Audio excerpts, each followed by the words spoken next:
失蹤人口回歸，經歷完11月嘅畫畫 challenge 之後，能量耗盡，休息咗足足1個月，踏入2026年，個腦話係時候要畫畫啦，但係身體好誠實，唔好啦，好凍啊，想偷懶多一陣。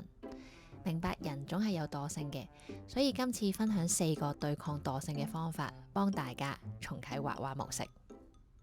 第一招，揾人陪你癲。平時碌電話嘅時候，留意下有冇人發起 Art Challenge， 或者有冇機構舉辦畫畫比賽。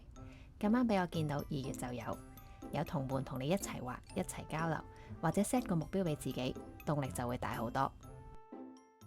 第二招，擺個懶人風水陣，將你嘅畫具放喺最就手、最顯眼嘅地方，要做到坐低5秒內就可以開始畫嘅程度，唔好俾藉口自己去揾工具啦。第三招，降低標準，一開始拎起支畫筆嘅時候，唔好諗住要完成咩大作，隨心揀幾隻顏色，畫幾個圈，掃下啲線條就 OK。重點係要令自己手痕，揾翻手指同埋將畫紙接觸嘅感覺。第四招，課金買快樂。